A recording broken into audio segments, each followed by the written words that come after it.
여러분 다음 주가 벌써 월드컵이랍니다. 4년의 시간이 벌써 훌쩍 지나갔습니다. 무지 빨리 옵니다. 이 월드컵이 4년마다 이렇게 올 때마다 참 시간이 굉장히 빨리 가고 나이를 먹어가면 먹어갈수록 그 시간이 오는 그 체감이 훨씬 이전보다 빠르게 오는 것 같습니다. 우리가 하나님을 대면할 때도 아마 이렇게 오겠죠. 이런 날이 올 줄 몰랐는데 이런 날이 오는구나 라는 생각이 들겠죠. 제대를 할 때는 제대자들이 그 전날에 이제 후임들과 함께 마지막 이제 조촐한 이제 과자 파티를 하면서 마지막 이제 스피치를 할 때가 있는데 한 고참이 언제 한번 말씀을 드렸던 것 같습니다. 제대를 할 때 뭐라고 얘기했냐면 야 이런 날이 올 줄 몰랐다 라고 얘기를 하더라고요. 그러면서 너희들도 이런 날이 오니까 잘 하여튼 버티라고 얘기를 했는데 제가 그 스피치를 그대로 기억을 해서 마지막 제가 제대하기 전날에 똑같이 저도 얘기를 했습니다. 제 이름도 있지 않아요. 백현민 병장이 제대할 때 이런 날이 올 줄 몰랐다고 하는데 야 나도 진짜 이런 날이 올 줄 몰랐다. 너희들도 오니까 잘 버티고 건강하게 제대하길 바란다라는 생각을 들었습니다. 참 시간이 무지 이제 빠른 거를 우리가 흘려보내면서 정말 우리가 이 빠른 세월만큼이나 좀 대비하고 또 믿음으로 더욱더 준비해야 되는 것이 아닌가 이런 생각이 들게 됩니다. 우리는 무언가를 이렇게 포기하기로 마음을 먹는 순간이 있습니다. 가령 화분 하나를 이렇게 놓고도 처음에는 물을 주고 또 해드는 쪽으로 그 화분을 이렇게 옮겨다 놔요. 그리고 이제 아침마다 이제 이렇게 보죠. 그런데 이 화분이 영 시들시들한 겁니다. 잘 자라지 않는 것 같아요. 그런 날들이 좀 이제 거듭되다 보면은 이 마음이 어떻습니까? 그 화분에 대한 애정이 이게 식습니다. 그리고 식는데 아직 버리지는 않아요. 그러나 마음에서는 이미 그 화분에 대해서 꽃에 대해서 기대감이 많이 이제 떨어져 있죠. 그리고 좀 시간이 지나면 이거는 안 되겠다 하면서 마음으로 이제 정리를 해버립니다. 그러니까 무언가를 시작을 하는 데는 이렇게 마음이 좀 뜨거운데 더디고 열매가 좀 이렇게 잘 안 보이는 것을 끝까지 이렇게 붙드는 것에 있어서는 되게 약합니다. 우리가. 근데 꽃은 그렇다고 치더라도 우리가 사람에게도 그런다라는 거예요. 사람을 대할 때도 처음에는 기대를 합니다. 그 사람에 대해서. 그리고 좀 기다려도 줘요. 좀 기다리면 낫겠지라고 생각을 한다는 거죠. 그런데 몇 번 이렇게 실망을 하고 나면은 그 사람에게 대해서 어느 순간 마음 한구석으로 그 사람을 이렇게 화분을 밀어두듯이 이렇게 밀어둔다는 거죠. 근데 입으로 말은 하진 않아요. 그러나 내 마음으로는 어떻습니까? 이미 밀어둔 거예요. 저 사람은 안 되겠다. 그리고 그렇게 한번 밀어두기 시작을 하면 그 사람이 무슨 말을 해도 또 어떤 노력을 해도 무슨 노력을 해도 그것이 잘 보이지 않게 됩니다. 반대로요. 내가 그런 처지를 당할 때도 있어요. 내가 그런 처지를 당할 때도 있습니다. 그렇게 누군가에게 나도 그 마음에서 밀려나 보는 것이죠. 저 사람은 안 되겠다라고 말이죠. 그래서 누군가의 마음 구석으로 치워지는 그 경험, 그 서늘함을 나도 겪어본다라는 것이죠. 근데 우리는 모를 때가 많죠. 그 사람이 얘기를 하질 않으니까. 오늘 예수님의 말씀과 신명기서의 이 구절로 좀 이 부분을 우리가 함께 상고하면서 말씀의 깊이로 들어가고자 합니다. 자, 예수님께서 어느 날 한 나무 비유를 들어서 이야기를 하세요. 그런데 여러분, 오늘 우리가 살펴본 바로 요 구절, 바로 앞 위에 연결되는 그 앞 위에 구절들에 보면은 앞절에 지금 누가복음 13장 1절에서 5절. 지금 여기는 6에서 9절이잖아요. 그러니까 바로 그 위에 1절에서 5절을 보면은 먼저 예수님께서 무거운 이야기를 사람들에게 하셨어요. 자, 이 이야기가 어떤 이야기냐면 짧게 말씀을 드리면은 빌라도에게 끔찍하게 죽임을 당한 사람들이 있었어요. 그리고 또 하나는 실로암의 그 망대가 갑자기 무너져가지고 뭐 부실했는지 부실공사의 여파였는지 어쨌든 그것이 잘못돼가지고 무너졌는데 그 옆을 지나다니던 사람이 깔려서 죽은 사건들이 있었어요. 당시 유대 사회에. 그래서 이 큰 사건들로 유대 사회가 굉장히 떠들썩했어요. 그리고 사람들이 어떻게 수군거리기 시작을 했냐면은 아니 그 사람들이 우리보다 죄가 더 컸나? 아니 왜 재수 없이 그런 일을 당했대? 왜 그런 일이 그 사람들에게 일어났대? 그러면서 사람을 그 죄의 그 무게로 줄을 이렇게 쭉 세우고 그리고 다음은 누가 잘려나갈 차례인지 누가 그런 일을 당할 것인지 이렇게 따지는 분위기였다는 거죠. 그런데 그때 예수님께서 말씀을 하신 거예요. 뭐라고 얘기하셨냐면 그들이 너희보다 죄가 더 많아가지고 일상 가운데서 그런 일을 겪었다라고 너희들은 지금 그렇게 생각을 하는 것이냐? 너희도 미리미리 회개를 하지 않으면은 너희도 일상에서 그와 같은 일들을 다 겪을 수가 있다라고 말씀을 하셨어요. 매우 무거운 얘기를 하신 거예요. 자, 이 얘기는 무슨 얘기냐면 그들이 죄가 더 많아서 그들이 회개하지 않아서 그래서 그런 죽임을 당했다. 그것이 아니라 회개한 시간도 벌지 못한 채 그 같은 예기치 못한 재앙을 누구든지 어떻습니까? 겪을 수 있다라는 거예요. 회개할 시간도 온전히 그 회개할 시간을 놓쳐버리고 누구든 그와 같은 일상에서 그와 같은 일들을 당할 수 있다는 거예요. 즉 그들이 죄를 너무 많이 지어서 그와 같은 일을 당한 것이 아니라 누구도 어떤 사람들도 일상에서 그런 일을 겪을 수 있다는 겁니다. 그러면서 말씀하세요. 너희도 회개치 않으면은 그런 일이 불현듯 너희들에게 닥칠 수 있다는 것이죠. 그러면서 회개를 촉구를 하셨다는 겁니다. 자, 그리고는 바로 이어서 오늘 본문의 비유의 이야기를 하신 거예요. 한 이야기를 드세요. 비유를 들어서 그 이야기가 무엇입니까?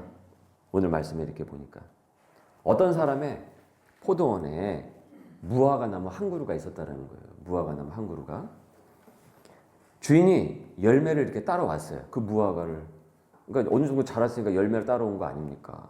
그런데 한 해가 아니라 3년을 기다렸어요. 이 나무를.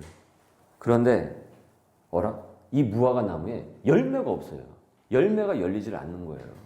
아니 3년이나 애지중지해가지고 거름 주고 뭐 주고 물 주고 아침에 잘 자라고 있나? 뭐 이런 거 해충이라든 이런 거 하면서 잘 돌봤는데 아니 3년을 기다렸는데 무화과 나무에서 무화과가 열리질 않는 거예요. 자, 여러분이 농부입니다. 여러분이 과수원 주인이세요. 여러분 이 나무 어떻게 하시겠습니까? 무슨 생각이 듭니까? 아니 저 무화과 나무가 땅만 차지하고 있네. 거름만 축내고 있네. 잘라버려야 되지 않겠습니까? 그런 생각이 불현듯 들지 않겠어요?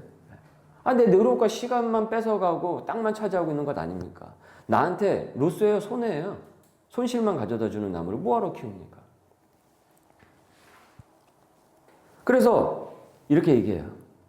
포도원 지기에게 이르되 포도원 주인이 포도원 지기에게 얘기합니다.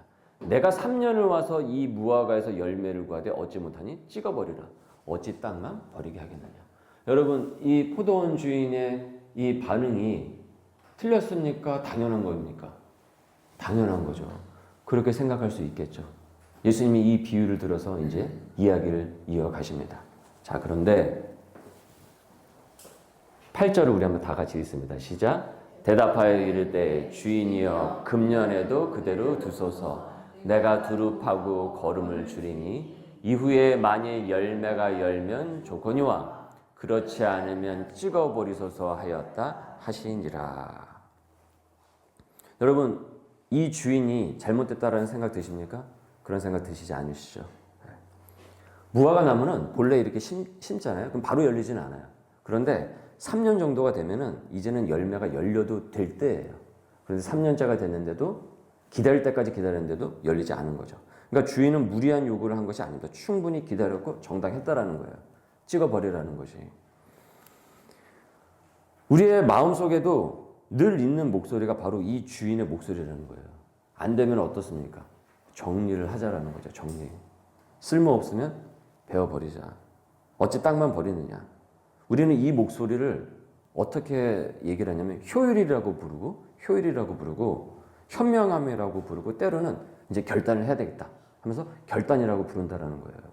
자, 그런데 포도원 지기가 막아섰다라는 겁니다. 지금 이 내용인 겁니다. 노란색 글씨의 내용. 여러분 이 한마디를 살펴보십시오. 포도원 지기도 정작 이 나무를 애지중지하면서 키운 사람은 포도원 지기예요. 예. 가소원 주인은 전체를 보는 분이고 이 나무가 열매가 없다라는 것을 다 알고 있어요. 근데 알고 있으면서 또 막는다라는 거죠. 그리고 주인이 틀렸다고 말하지도 않습니다. 주인의 말이 옳다라는 거 다 알고 있다라는 거죠. 그런데도 그 정당한 도끼를 자기 몸으로 어떻습니까? 도끼 앞에서 자기 몸을 막아서 그냥 두자라는 거예요. 그냥. 그런데 그냥 두는 것으로 끝나는 거 아닙니다. 그러면 그 다음 해까지 이 나무가 살아있으려면 무엇을 해야 됩니까? 또 1년간 뭘 해야 됩니까? 거름을 주고 물을 주고 계속 그 나무를 돌봐야 되는 거예요. 포도원지기가 그 수고를 어떻습니까? 자기가 감당하겠다라는 거예요. 찍어버리지 말라고. 제가 좀 더 키워보겠다라는 거죠. 베는 것은 쉬워요. 근데 여러분 살리는 것은 되게 수고스럽습니다. 여러분 은혜라는 것은 늘 누군가의 수고를 먹고 자라는 겁니다. 값없이 받죠. 은혜라는 게 값없이 받잖아요. 그런데 값없이 주어지는 것이 전혀 아니라는 거죠. 누군가가 대신 어떻습니까? 그 값을 지불할 수밖에 없어요. 이 무화과 나무가 그 다음에도 살아있는 은혜를 받지 않았습니까? 그러면 누구의 수고가 들어간 것입니까? 포도원 지기에 거름을 나르고 물을 주고 맨날 살펴보고 해충을 막아주는 포도원 지기의 은혜를 받은 거예요. 이 무화과 나무는. 값없이 받았으나 그 받은 은혜는 값없는 것이 아니라는 것이죠. 그리고 여러분 오늘 이 말씀의 비유에는 결말이 없어요. 어떤 결말이요?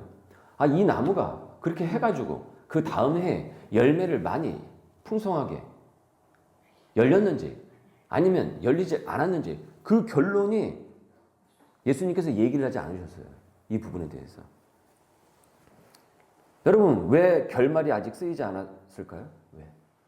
왜? 이 복음서에서는?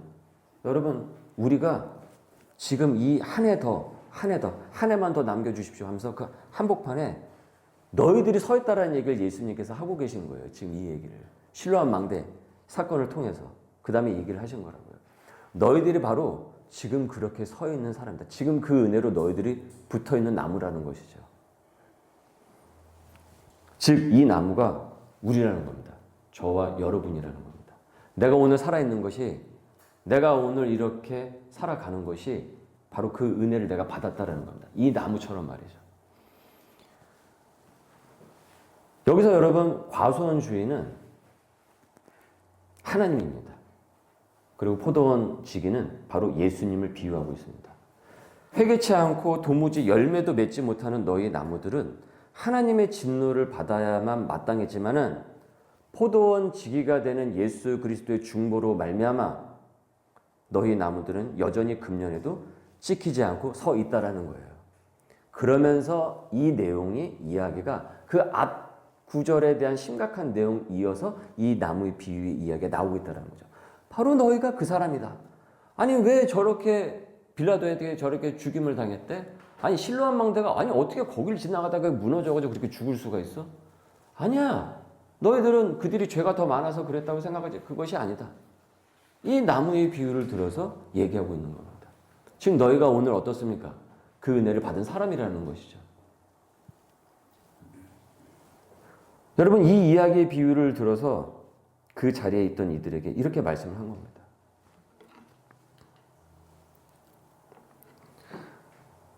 여기서 저기 옛날에 이 누가복음에서 훨씬 더 옛날에 우리가 새벽에 지금 묵상하고 있는 이 신명기서를 한번 보십시오. 자, 신명기서 말씀은 우리가 새벽에도 쭉 묵상하고 있지만은 전쟁 규례에 대한 하나님의 전쟁에 대한 이 하나님이 전쟁 규례를 주시는 그 대목들이 많이 나오고 있습니다. 명령을 많이 주고 계세요. 자, 그런데 그 명령들 가운데 그 강직한 명령들 가운데서 이런 말씀이 끼어 있어요. 다 같이 읽습니다. 너희가 어떤 성읍을 오랫동안 애워싸우고 그 성읍을 쳐서 점령을 하려 할 때에도 도끼를 둘러 그곳의 나무를 찍어내지 말라. 이는 너희가 먹을 것이 될 것이니 찍지 말라라고 했습니다. 지금 신명기서는 가나안 입성을 앞두고 어떻습니까? 아주 전쟁 중입니다.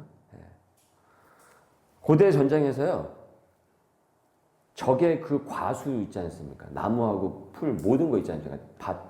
그 모든 것들을 죄다 어떻습니까? 다 뒤집어 놔야 돼요. 다 뽑아버리고. 그래서 더 이상 거기를 어떻습니까? 무엇도 해서 다시는 자라지 못하도록 만드는 것이 당시의 전략이었고 당시의 승리의 어떤 표식이었어요.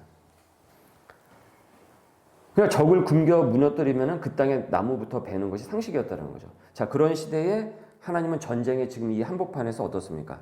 나무 한 그루를 두고 손을 멈추라고 하신다는 거예요. 이유가 무엇입니까? 여러분, 나머지 구절을 한번 보십시오. 다시. 이는 너희가 먹을 것이 될 것임이 찍지 말라라고 했습니다. 하나님은 지금 전쟁터를 보면서 전쟁이 끝난 그 다음을 생각하고 계신 거예요. 자칫 이 가나안 입성을 막 부수는 전쟁으로 오해를 해가지고 경도가 되어가지고 거기에 정신이 팔려 있지 않도록 하셨다라는 거죠. 즉 하나님은 그 나무에서 누군가 열매를 따먹을 그날의 음식을 보고 계신다는 거예요. 무엇보다 그 나무가 먹일 사람이 바로 지금 그 나무를 베서 없애서 끊어버릴 그 사람이 그 나무의 열매를 먹게 된다는 거예요. 결국 여기서의 도끼를 거두는 것이 자기 자신을 먹인다라는 거죠. 너희 식구들이 먹고 너가 먹게 되는 거야. 그 얘기를 하고 계신 겁니다. 보십시오. 여러분, 신명기서의 하나님과 누가복음의 이 포도원 지기는 사실은 같은 손길을 갖고 있는 겁니다. 베어버려도 될 자리에 도끼를 멈추는 손길이라는 거죠. 베어도 마땅해요. 이거 뭐 있어서 뭐 하겠어요. 돈 만들고 사람 신경만 쓰이게 하고 이거 찍어버리면 되는 거죠. 내쳐버리면 되는 거죠. 짜증나는데. 그런데 도끼를 거둔다라는 겁니다. 여기서. 찍지 마라. 그대로 두라. 그리고 그것이 언젠가 열매를 맺을 것이다. 너희들이 그것을 먹을 것이다. 하나님은 처음부터 그런 분이셨다는 거죠. 그래서 구약이든 신약이든 하나님의 손은 베는 손이기보다는 살리는 손이었던 것입니다.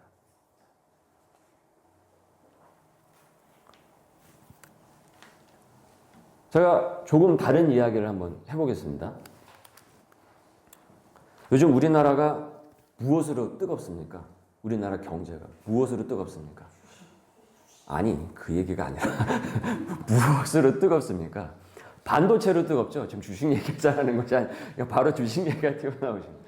반도체로 지금 뜨겁죠. 제가 예상한 거와 전혀 다른 답변이 나와서 반도체로 엄청나게 뜨겁습니다. 지금 메모리 반도체로 전 세계가 지금 들썩들썩하고 있어요.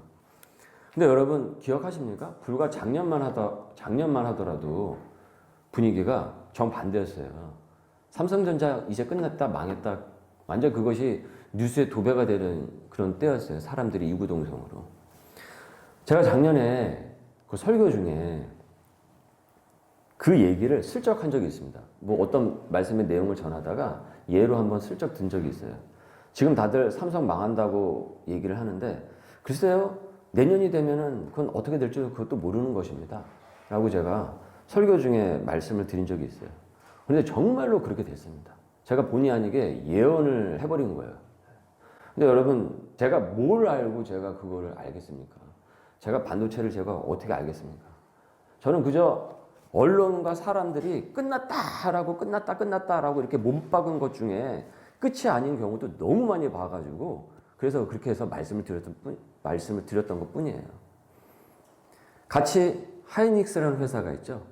지금 이 회사가 지금 전 세계에서 아시아에서 전 세계에서 유례가 없을 정도의 지금 어마어마한 지금 업적을 이루고 있다고 해요. 세계에서 지금 돈을 제일 많이 버는 회사가 그 회사랍니다. 이제 앞으로 더 그렇게 될 거래요. 그런데 여러분, 이 하이닉스라는 회사가 옛날에 뉴스에서 보셨죠? 이 회사가 부도 직전까지 몰렸던 나라의 골칫거리였어요. 그래서 LG가 인수를 하냐 마냐 이렇게 하다가 결국은 두 손 들고 그러다가 SK가 우리가 한번 해보겠다 해가지고 인수를 해가지고 그래서 이름이 SK 하이닉스가 된 회사입니다. 여러분도 아시겠지만. 그리고는 어떻습니까? 안 된다라는 그 기술에 계속 돈을 쏟아부었어요. 결실이 안 보이는데도 불구하고 말이죠. 그러니까 걸음을 어떻습니까? 멈추지 않은 거죠. 한번 이거 살려보겠다라는 거죠. 그 연구비를 멈추지 않았어요. 그리고 그렇게 보이지 않는 땅 속에서 뿌리를 내린 그 나무가 지금 세계에서 가장 많은 과실이 주렁주렁 맺히고 있는 거예요. 이 기업들의 그 약진으로, 약진이 아니죠. 강진이라고 볼 수가 있겠죠. 그 밑에 있는 하청업체까지 지금 그 외 많은 부분으로도 경제 선순환이 일어날 것이다 라고 얘기를 합니다. 물론 명과 암은 항상 언제나 있습니다. 산업에는. 명과 암은 있는데 어쨌든 이 기업사에서도 보면은 이와 같은 일들이 수없이 일어나더라는 것이죠.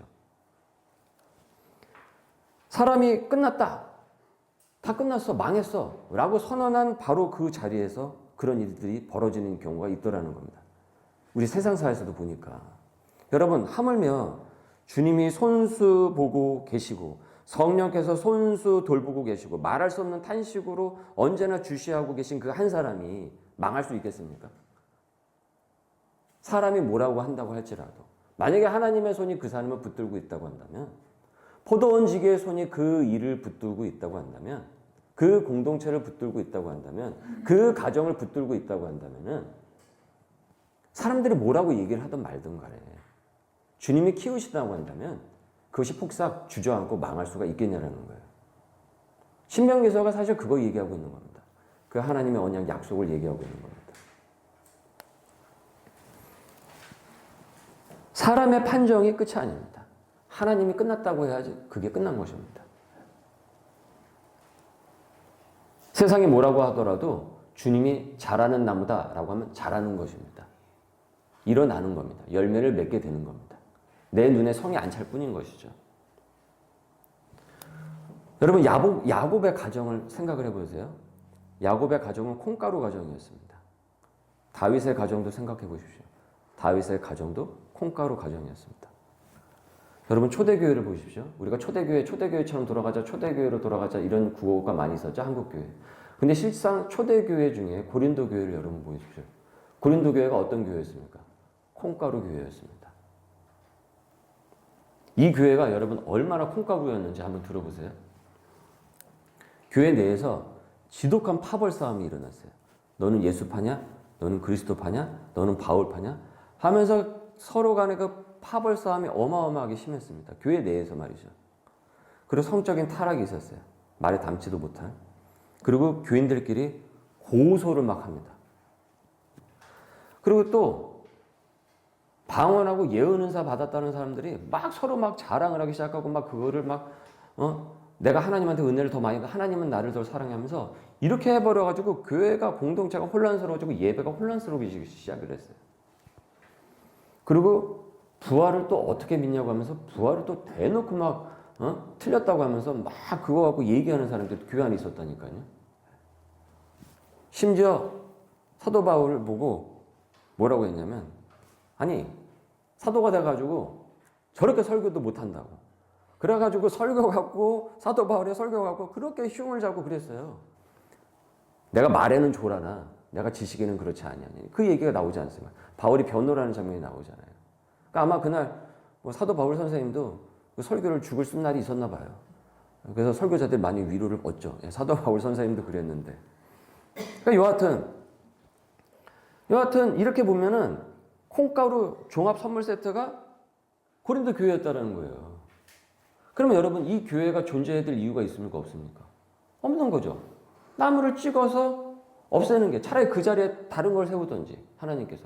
그게 하나님 편에서는 더 나은 거, 효율 아니겠습니까? 경제적인 것 아니겠어요?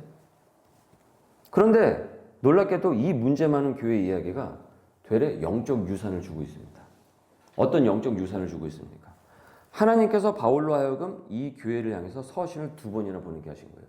그래서 첫 번째 보낸 서신이 고린도 전서고, 두 번째 보낸 서신이 고린도 후서가 됩니다. 즉 포기하지 않으셨다라는 것이죠. 그리고 놀랍게도 고린도전서 1장이 시작이 되는데 1장 첫 장에서 고린도 교회를 뭐라고 부르냐면, 고린도에 있는, 고린도 도시에 있는 하나님의 교회, 라고 부르고 있어요. 그렇게 시작이 돼요. 성경 말씀이 그렇게 시작이 된다고요. 콩가루 교회인데 우리가 볼 때는 여기가 무슨 교회야. 여기가 무슨 초대교회야. 왜 이런 교회가 성경에 나와. 떡하니 그것도 장수도 많이. 그런데 첫 장에서 하나님의 교회라고 불린다니까요.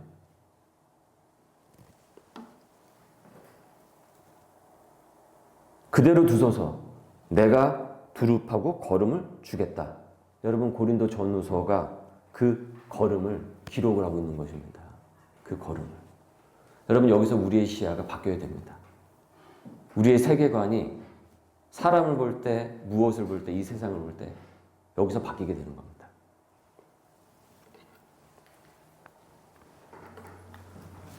여러분 진짜 스스로 우리에게 묻고 싶은 것이 있습니다. 여러분 오늘 누가복음에 나와 있는 그 무화과 나무가 누구입니까? 나입니다. 나. 내가 그렇죠. 내가. 그 나무가 바로 나라는 것을 내가 안다는 거예요. 나는 열매가 별로 없어요. 가만히 보니까 열매가 별로 없습니다. 3년이 아니라 평생을 두고 보아도 베어버려 마땅할 나무였다라는 겁니다. 교회를 다닌 지 꽤 되었음에도 열매가 없는 것 같습니다. 내 안에 열매가 없는 것 같아요. 믿었다고 하는데 내 안에 열매가 별로 없는 것 같습니다. 어찌 땅만 버리느냐? 그 말이 내게 가장 정확한 평가라는 거죠. 돌아보면은 내가 이렇게 붙어 있는 것이 도무지 나의 열매 때문이 아니라는 거죠. 내가 무엇을 잘해서가 아니라는 것이죠. 여러분도 한번 떠올려 보십시오. 저도 오늘 말씀을 이렇게 쭉 보는데 살면서 나를 포기하지 않는 한 사람이 있지 않습니까? 나를 포기하지 않았던 사람들이 있었어요. 누굽니까? 다들 고개를 이렇게 그 순간에 저을 때 끝까지 내 곁을 떠나지 않는 우리 부모님. 그리고 내 곁에 믿음을 붙들어준 그 믿음의 사람들이 있었어요. 이만하면 정 떨어질 만한데도 끝내 손을 놓지 않는 친구나 배우자가 있어요. 그 사람이 우리 앞에 서서 했던 말이 여러분 바로 이것입니다. 조금만 더 두자. 더. 이 사람은 아직 잘하는 중이다. 내가 책임지겠다. 내가 수고를 감당을 하겠다. 여러분 그 한 사람이 나를 막아주지 않았다고 한다면 우리는 진즉에 베어서 나갔을지도 모릅니다. 이 땅 가운데서. 오늘 우리가 이 말씀 앞에 앉아있는 이유는 우리가 열매가 많아서 그런 것이 아닙니다. 우리는 열매가 많아서 어딘가에서 불의한 사고를 당해서 그냥 이 세상을 떠난 그 사람들보다 우리가 더 나아가지고 우리는 죄를 덜 지었기 때문에 우리는 무언가가 더 잘나서 우리가 그들보다 지금까지 이렇게 살아가는 것이 전혀 아니라는 겁니다. 우리가 만약에 그렇게 생각한다고 한다면 예수님께서 얘기하신 그 얘기의 당사자들하고 똑같은 것이죠. 예수님이 그 얘기하신 겁니다. 그 모든 손길의 맨 끝에 우리를 위해 친히 둘레를 파고 걸음을 주신 분이 계시다라는 거죠. 하나님께서 성령께서 사람을 통해서 역사하시기도 하시고 직접 상황을 통해서도 우리에게 역사를 하시는 거죠. 우리를 포기하지 않은 사람들 뒤에는 그들을 통해서 우리를 붙드시는 예수님이 우리를 위해 중보해 주시기 때문에 그렇습니다. 성령께서 우리를 붙들어 주시기 때문에 그런 것입니다. 그대로 두셔서 그래서 저와 여러분이 지금 살아있는 겁니다. 그리고 살아가는 것입니다. 여전히 주님의 과수원에 내가 있다라는 것이죠. 여러분 그것은 우리 식구들도 마찬가지입니다. 하나님께서 끊임없이 계속 우리에게 기회를 주시는구나. 기회를 계속 주시는구나. 시간을 주시는구나. 이 속절없이 이 월드컵의 주기가 이렇게 빨리 오는 이 속절없는 시간 속에서도 우리를 붙들어 주시는구나. 걸음을 주는 손으로. 찍어버릴 나무를 키우기로 했으면은 계속 걸음을 줘야 돼요. 근데 여러분 걸음은 어떻습니까? 걸음은 더럽습니다. 걸음은 냄새가 납니다. 오물입니다. 그죠? 여러분 은혜라는 것이 말은 되게 좋지만은 이 은혜를 내가 누군가로부터 받으려고 하면은 멀찍이서 그 사람이 응원만 하는 게 아니에요. 정말 자신의 오물을 다 묻히는 그 걸음을 계속 나에게 시간과 물질과 많은 부분들을 내게 계속 어떻습니까? 걸음을 주고 있는 그 손길이 있는 거예요. 우리 주님이 사실은 그 모든 것들을 사람을 통해서 항상 돌보시고 우리를 걸음을 항상 은혜의 걸음 계속 주시는 것입니다. 오늘 말씀을 이렇게 보면서 저도 제게 제가 받은 은혜를 다시 한번 생각을 하고 내게 주었던 그 은혜의 손길들이 너무 많았다라는 것에 참 감사하다라는 생각을 많이 하게 되었습니다. 오늘 이런 말씀이 없었으면 저도 그냥 그렇게 그냥 지나갔을 것 같아요. 누군가가 수고하는 그 손길들, 우리 교우분들, 또 지금까지 내가 신앙생활을 하면서 나를 붙잡아 주시던 그 전도사님들, 그분들도 생각해 보세요. 내가 수고한 손길만 아니라 여러분이 받은 은혜의 수고한 손길이 많이 있을 것입니다. 그리고 앞으로 그러한 어떤 손길들이 더욱더 풍성해질 수 있기를 바랍니다. 그리고 여러분도 누군가를 풍성하게 찍어버리는 것이 아니라 살리는 손길이 될 수 있기를 바랍니다. 세상은 되게 빠릅니다. 사람을 쓸모로 줄 세우고 안 되면 이렇게 밀어납니다. 끝났다라는 말이 너무 쉽게 오가죠. 그래서 많은 사람이 마음 둘 곳이 없어서 언제 내가 잘려나갈지 몰라가지고 되게 불안합니다. 그런 세상에서 베일 뻔하고 지친 사람들이 여기서는 나를 함부로 베지 않는구나. 나를 살리려고 애를 쓰는 손길들이 많이 있구나. 넘어져도 다시 일어설 수 있구나. 여러분, 교회는 바로 그와 같은 과수원, 그와 같은 정원이 되어야 됩니다. 그런 교회가 될 수 있기를, 그런 공동체가 될 수 있기를, 그와 같은 가정이 될 수 있기를 여러분 기도해 주시길 바랍니다. 하나님의 나라는 그렇게 한 그루 한 그루 베지 않고 심는 손을 통해서 더욱더 넓어지게 될 줄 믿습니다. 우리를 향해서 그대로 두소서 하고 막아주신 그 은혜가 이제는 우리가 세상을 향해서 밖을 향해서 내미는 손이 될 수 있기를 바랍니다. 오늘도 우리의 둘레를 파고 걸음을 주시는 성령님과 돌아오는 한 주간도 동행하시는 귀한 은혜가 있는 한 주간이 되실 수 있기를 주님의 이름으로 축원합니다. 우리의 말씀에 이때 함께 같이 기도하겠습니다. 나를 포기하지 않으신 은혜에 감사하게 하여 주옵소서. 성령의 손에 나를 맡겨 열매를 맺게 하여 주옵소서. 나도 누군가를 품고 기다려주는 사람이 되게 하여 주옵소서.